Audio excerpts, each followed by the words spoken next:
On April 13, 2009, a series of 5 disgusting videos were uploaded onto YouTube. Each video involved 2 Domino employees recording and contaminating food. The channel that uploaded these videos was named White Air 2.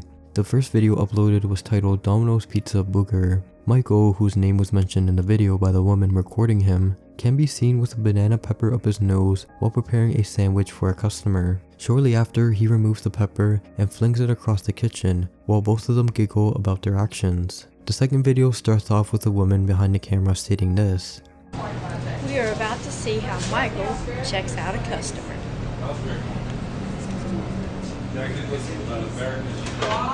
Michael needs the keys so he can check out a customer. She then points the camera to Michael, and a few other unknown co-workers who are unaware that they're being recorded are shown.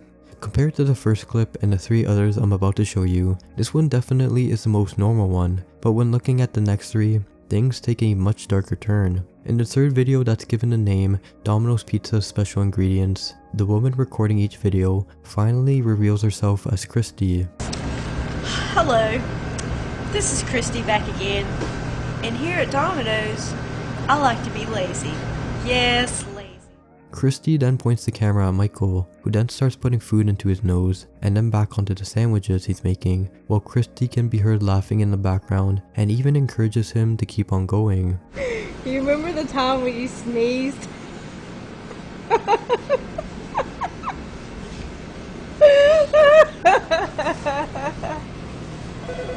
Do it again. He then farts onto one of the salamis and puts it back onto a customer sandwich. Christy then mentions that a customer will be receiving their order in around 5 minutes. The video abruptly ends with Christy saying that she needs to return back to work before her boss shows up. The fourth video, titled Poopy Dishes, is arguably the most disturbing and disgusting videos uploaded, and because of that, I won't be able to show you the footage, but I will still explain what happens. The footage shows Michael taking a cleaning sponge and rubbing it against his bare butt, with him then using that same sponge and cleaning some used dishes. The final video, named Sneeze Sticks, shows Michael sneezing on a customer's cheese sticks and then sticking his finger into it. Christy then goes on to explain how an unlucky customer will be receiving the cheese sticks and shamelessly starts dancing as if nothing had just happened. Stickers on there, and then we'll watch him box it and then send it out onto the heat rack to be served to some unlucky customer that's in need of some snot. Yes, I said snot. Midway through the video, Christy jokingly brings up the idea of her and Michael opening up their own restaurant, with Michael saying, "Do you know how quickly it would take to get shut down?" Towards the end, Michael can be seen boxing up the cheese sticks order as it would soon be shipped to a customer. Now, for obvious reasons, these series of YouTube videos garnered a ton of attention from many, as they were angered towards both Christy and Michael's actions. Thankfully, just the next day after they were posted, multiple news publishers made posts about the controversial videos, but it was a specific blog post written by the Consumerist blog that had the biggest impact. The blog post shows screenshots from the YouTube videos and even links them. Because of this, some used an exterior shot and Google Earth to identify the location as a Domino's in Conover, North Carolina. The 2 individuals who found the exact location were Amy Wilson and Jonathan Drake. They noticed a Jack in the Box restaurant in an exterior shot in one of the videos, and so they searched through numerous Domino's chains that were beside a Jack in the Box using Google Earth's satellite feature, and were then able to find the right Domino's. After the exact location was found, both the restaurant owners and Domino's were contacted and showed the videos regarding their employees' actions. Domino's Vice President of Communications, Tim McIntyre, would be informed about the videos after being emailed and ensured that both employees would be terminated. The 2 employees were finally identified to be Christy Hammonds and Michael Setzer. After being caught, Christy emailed Tim explaining that it was all a prank and that they both never expected the video to receive such widespread attention, later adding on that none of the contaminated food was ever actually distributed to any customers, but it was at this point that the damage had already been done. Soon then, Domino's president at the time, Patrick Doyle, issued a public apology. On April 15, 2009, both were charged with food contamination, which could have potentially led them to a jail sentence of 4 months up to a year. They were held at a Catawba County jail under a $7,500 bond, with Michael being released in less than 24 hours. When they both appeared in court just 2 days later, both made the claim that the contaminated food was never sent out, but this quickly turned back on them as prosecutors explained that Michael originally told local authorities that the customers did get food that contained contaminated ingredients. For his actions, Michael Setzer entered an afford plea and was sentenced to 6 months in jail and required to be on supervised probation for 2 years, pay a $1,000 court fee, and could not make any contact with Christy Hammonds and enter any Domino's establishment. For her actions, Christy Hammond pled guilty in exchange for a reduced 45-day suspended sentence, 18 months of probation, 200 community service hours, attorney fees of $1,125, and could no longer work at any establishment that sold any food or drinks. For the longest time, the 5 videos were considered lost media due to them being archived after they were deleted from YouTube. Only small portions of the videos were available on news segments, and some other sites feature screenshots from the video. It wasn't until just over a year ago, on April 20th, 2024, when YouTuber Sarozan made a video that started a hunt for the 5 missing pieces of footage. He explained that he found all the thumbnails of the video through the Wayback Machine and was able to find sneeze sticks and Domino's Pizza special ingredient. Just a week later, a person who went by an online persona named Colin managed to find low quality footage of all 5 videos after finding them on an older YouTuber channel. But then just a few days later, another person found higher quality versions and it was then saved onto the Internet Archive. The Jeremy Kyle Show was a British daytime talk show presented by Jeremy Kyle and produced by ITV Studios.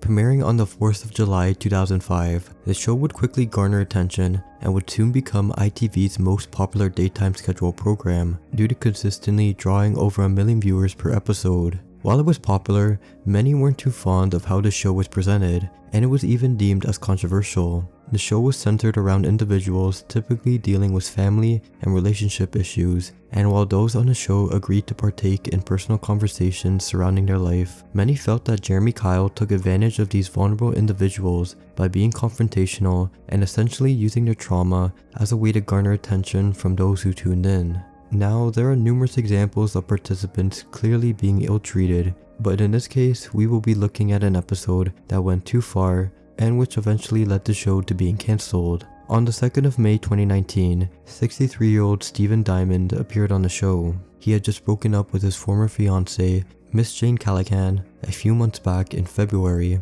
According to the former couple, they had met on a dating site back in May 2017. However, Jane had suspicions regarding him cheating and eventually ended the relationship. Despite this, Steve insisted that he never cheated and was willing to do anything to prove his innocence, and so he explained that he wanted to do a lie detector test. After further discussion, Jane stated that a private lie detector test would be a good option, and while Steve was considering that, he wanted a quicker alternative. The Jeremy Kyle Show offered services and tests such as DNA and lie detector test. With this in mind, Steve wanted to do a live lie detector test on the Jeremy Kyle Show.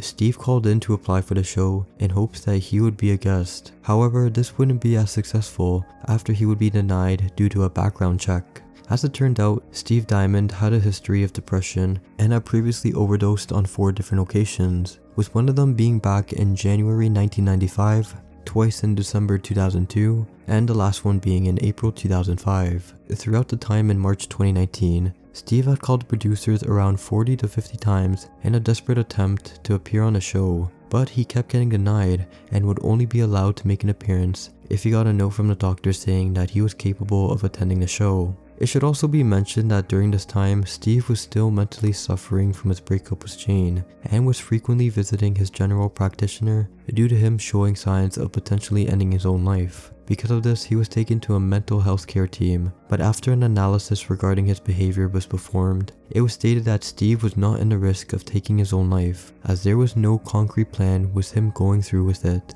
Just a couple weeks later, in late April 2019, Steve went into surgery and was once again pleading that he needs a note saying that he was fine to go onto the show. It was during this time that he was increasingly getting desperate, as he aggressively asked for the letter as a matter of life or death. Unexpectedly, even after the statement, Steve's practitioner decided to write the letter. He explained in the note that Steve's mood and overall appearance had improved, but he did mention that he was still suffering from depression. Keep in mind that Dr. Ramon was aware that Steve needed the letter to be on a TV show but was never told which show specifically. Now that he had a letter, he once again sent an application for the show, and this time it was accepted. This decision wasn't easy, however, as the producers of the show have never dealt with a situation like this. Chris Within, former director of content compliance at ITV, mentioned that they've never dealt with a guest who had sent a general practitioner letter after being denied their first application. But since he did get a letter proving he was in a better headspace than last time, they gave Steve Dymond the final go-ahead. So on the 2nd of May 2019, Steve Dymond and Jane Callahan would feature on the Jeremy Kyle show. During the first segment of the show, Jane would have a quick discussion with Jeremy regarding Steve. As many have pointed out, Jeremy Kyle made some rude remarks towards Steve as soon as he confronted him, and things would only get worse after the results of the lie detector test were revealed. You met online on that POF thing? What, before I met Jane? Yeah. I think about 3 or 4. Since the start of your relationship with Jane, have you passionately kissed anyone else? She said no. Why did she say no, Steve? Because I was telling the Tess truth. says you're a liar, pal.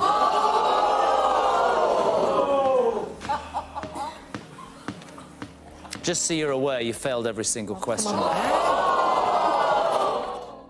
Both Jane and Steve can be seen distraught after hearing about the devastating news, and to make things worse, Jeremy Kyle insults Steve numerous times, which many guests and those watching the shows believe the comments to be in bad taste. I wouldn't trust you with a chocolate button, mate. Honestly, you are... I don't think you even know what the truth is. You've done it. A few days after the episode released, Jane claimed to have received a message from Steve that stated, "I hope the Jeremy Kyle show is so happy now about what they have done to me." While this was an alarming text message, no one was prepared for what would happen next. Just a week after the episode was filmed, Steve Dymond would be found dead in his home in Portsmouth, Hampshire on the 9th of May 2019. It was revealed that Steve had ended his own life via a morphine overdose and left ventricular hypertrophy. Once ITV heard about his death, they immediately suspended future recordings and broadcasting of the show from all its channels. Shortly after, ITV announced the immediate cancellation of the show and erased all of their Jeremy Kyle social media accounts. Even though ITV attempted to get rid of everything surrounding the show, the impact it had on Steve Dymond and Jane Callahan still left a negative remark. Jeremy Kyle and his action towards Steve during the episode left many to believe that he was responsible for the death of Steve Dymond. A full investigation surrounding Jeremy Kyle's action was in effect, and by November 2020, Jason Pegg, the official coroner of the case, deemed that Kyle's comments and behavior during filming may have caused or contributed to Steve's death, and was therefore a person of interest in the case. As mentioned earlier, Jeremy Kyle was aware of Steve's medical history, and so it was suggested that Jeremy used that against him to make Steve look bad and essentially use him as good entertainment. Later that same year in February, one of ITV's producers who worked on the Jeremy Kyle show would end her own life as well. Her name was Natasha Redican, and it was revealed by her colleagues that she felt a strong urge of guilt for the way Steve Dymond was treated. But just 4 years later, in September 2024, it was deemed that there was no causal link between the show and Dymond, which meant that the case was officially closed. With that being said, these short clips I have been showing are the only pieces of available footage, and the chances of the full episode being released are pretty slim. In 2003, the National Anti-Kidnapping Task Force in the Philippines was introduced when Philippines President at the time, Gloria Macapagal Arroyo, signed the Philippine Executive Order No. 248, which created the office of the Anti-Kidnapping Presidential Advisor. The point of the executive order was to form a legal discussion surrounding the problems of frequent kidnappings in the country. To spread the word, public service announcements about Philippines' most wanted kidnappers would air between 2003 to 2005. There were 3 versions of the PSAs. However, only the second version of it is currently available. The second version of the PSA aired in January 2004, which consisted of 11 of the most wanted kidnappers, alongside 5 others from the original PSA who were still wanted. What separated the original form from the updated version was the first one showed whether or not the criminal had been arrested or not. The third commercial featured an updated list with a montage of newspaper headlines involving the arrest of the kidnappers and whether or not they were killed. Thankfully, these PSAs did some justice, as since they were first aired in 2003, 13 of the kidnappers were arrested as of June 2004. The only available footage of the PSA is the second version, which has been uploaded onto YouTube.